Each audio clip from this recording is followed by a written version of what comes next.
बच्चों आगे बढ़ते हैं। पेज नंबर 80 से 80 पेज नंबर। प्रतीक और रोशन ये दो छात्र जो है वह कहते हैं एक साथ, जी सर हमारा ध्यान इस घटक से थोड़ा हट गया था। यानी अध्यापक जी ने विद्यार्थियों से पूछा था, पल्लवन घटक आपको कठिन नहीं जान पड़ता है क्या?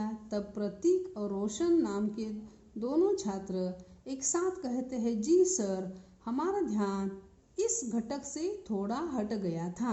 यानी इस घटक की ओर हमने ज़्यादा मात्रा में नहीं देखा था। हम सभी आपसे निवेदन करते हैं कि आप पल्लवन पर विस्तार में प्रकाश डालिए। यानी छात्रों ने कहा कि हम सभी आपसे निवेदन करते हैं कि आप पल्लवन पर विस्तार में प्रकाश डालिए। यानी यह जो घटक है वह विस्तार रूप से हमें समझा दीजिए, ऐसा छात्रों ने अध्यापक जी से कहा है। अध्यापक, फिर भी रोशन, पल्लवन से क्या तात्पर्य है? तुम इस विभाग के बारे में क्या जानते हो? अध्यापक जी ने रोशन से कहा, रोशन नाम के छात्र से पूछा है कि पल्लवन से क्या तात्पर्य है, यानी पल्लवन किसे कहते हैं आप जानते हैं क्या? तुम इस विभाग के बारे में क्या जानते हो? ऐसा अध्यापक जी ने रोशन नाम के छात्र से पूछा हुआ है। रोशन, हाँ मैं इतना जानता हूँ कि पल्लवन लिखना भी एक कला है। रोशन नाम के छात्र ने अध्यापक जी से क्या जवाब दिया हुआ है कि मैं इतना जानता हूँ कि पल्लवन लिखना भी एक क्या है, कला है। अध्यापक, पल्लवन बहुत कुछ है, इसे प्रत्येक लेखक, शिक्षक व विद्यार्थियों को जानना चाहिए। अध्यापक जी ने जवाब दिया हुआ है कि पल्लवन सिर्फ इतना ही नहीं है, कला ही है ऐसी बात नहीं है, पल्लवन बहुत कुछ है, इसे प्रत्येक लेखक, शिक्षक और विद्यार्थी को जानना चाहिए। हर एक को पल्लवन के बारे में जानकारी रखनी चाहिए। गौरांश नाम का विद्यार्थी अध्यापक जी से कहता है, इतनी ज़रूरी क्यों है पल्लवन की जानकारी? गौरांश नाम के छात्र ने अध्यापक जी से पूछा हुआ है, इतनी ज़रूरी क्यों है पल्लवन की जानकारी? यानी सबको पल्लवन की जानकारी क्यों होनी चाहिए? ऐसा गौरांश नाम के छात्र ने अध्यापक जी से पूछा है। अध्यापक, ऊपरी तौर पर पल्लवन सहज लगता है। अध्यापक जी छात्राओं को समझा रहे हैं कि पल्लवन को आप देखेंगे तो ऊपरी तौर से देखने पर वह सहज लगता है, परंतु उसकी परिभाषा तथा विशेषताएं जाने बिना इस कला को कोई आत्मसात नहीं कर सकता। अध्यापक जी कह रहे हैं, ऊपर से तो ऊपरी तौर पर देखा जाए तो पल्लवन सहज लगता है, परंतु उसकी परिभाषा और विशेषताएं जाने बिना इस कला को कोई आत्मसात नहीं कर सकता। यानी इस कला को, इसे अगर जानना है तो उसकी परिभाषा और विशेषताओं को हमें पहले जानना है, उससे आत्मसात किए बिना हम कर नहीं सकते। रोशन, आप इसकी परिभाषा पर प्रकाश डाल सकते हैं सर।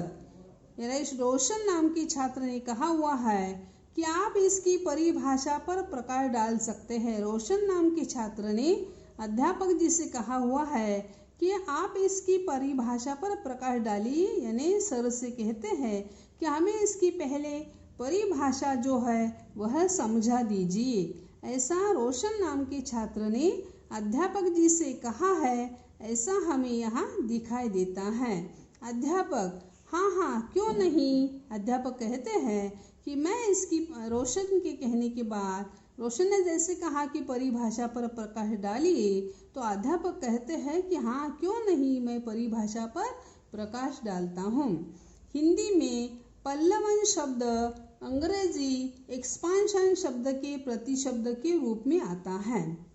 हिंदी में पल्लवन शब्द जो है वह अंग्रेजी का एक्सपांशन जो शब्द है उसके प्रतिशब्द के रूप में सामने आता है।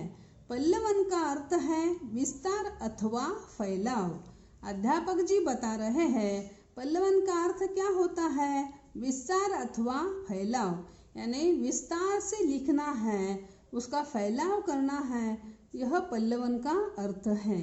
यह संक्षेपण का विरुद्धार्थी शब्द है। संक्षेपण यानी संक्षेप में संक्षेप करना, यानी एक संक्षेप मतलब थोड़ा थोड़ा करके बनाना, तैयार करना। संक्षेपण का विरुद्धार्थी शब्द है, यानी फैलाव के विरुद्धार्थी शब्द संक्षेपण है और संक्षेपण के विरुद्धार्थी फैलाव अथवा विस्तार होता है। यानी विरुद्धार्थी, संक्षेपण का विरुद्धार्थी शब्द यह है।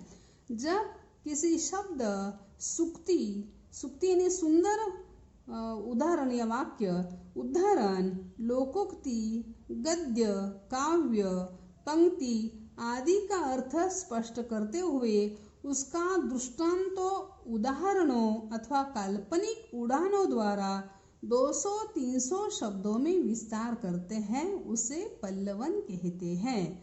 अर्थात विषय का विस्तार करना पल्लवन है। यहाँ अध्यापक जी छात्रों को समझा रहे हैं कि पल्लवन यह अंग्रेजी का एक्सपांशन शब्द के प्रतिशब्द रूप में आता है। पल्लवन का अर्थ है विस्तार, फैलाव। यह संक्षेपण का विरुद्धार्थी शब्द है। पल्लवन यह संक्षेपण का विरुद्धार्थी शब्द है।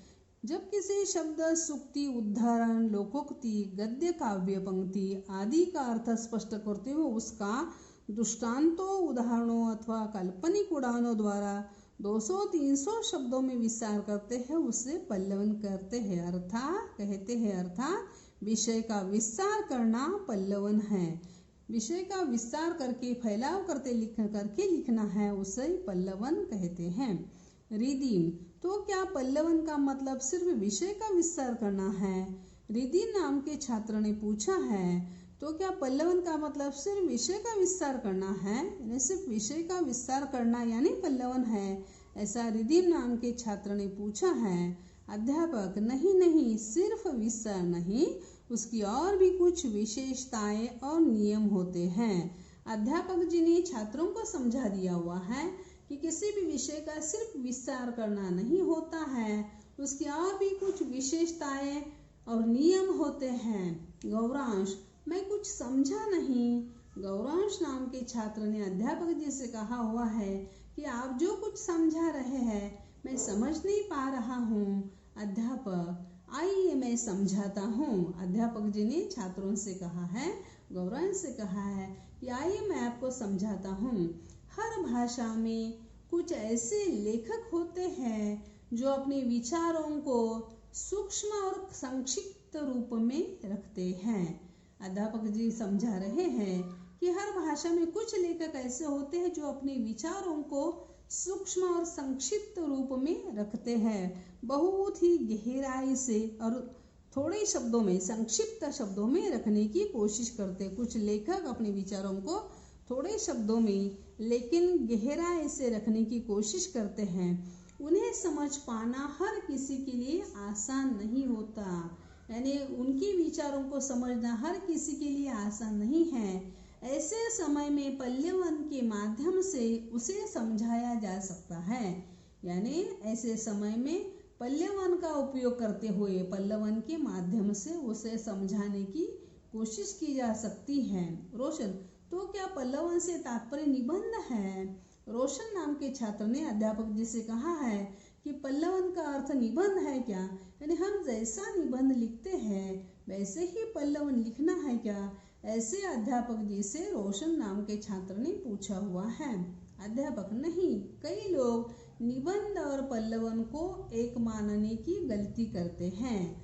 अध्यापक जी ने कहा हुआ है कि नहीं, कुछ लोग निबंध और पल्लवन को एक ही मानने की गलती करते हैं। असल में निबंध अलग है और पल्लवन विभाग जो है वह अलग है, दोनों एक जैसे नहीं हो सकते हैं। वास्तव में इन दोनों में अंतर है। अध्यापक जी छात्रों को समझा रहे हैं कि वास्तव में देखा जाए तो निबंध और पल्लवन में अंतर है। निबंध में किसी एक विचार को विस्तार से लिखने के लिए कल्पना, प्रतिभा और मौलिकता का आधार लिया जाता है।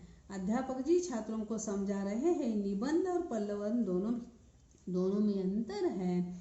निबंध में क्या करते हैं कि किसी एक विचार को विस्तार से लिखने के लिए कल्पना, प्रतिभा और मौलिकता का आधार लिया जाता है। पल्लवन में भी विषय का विस्तार होता है, परंतु पल्लवन में विषय का विस्तार एक निश्चित सीमा के अंतर्गत किया जाता है।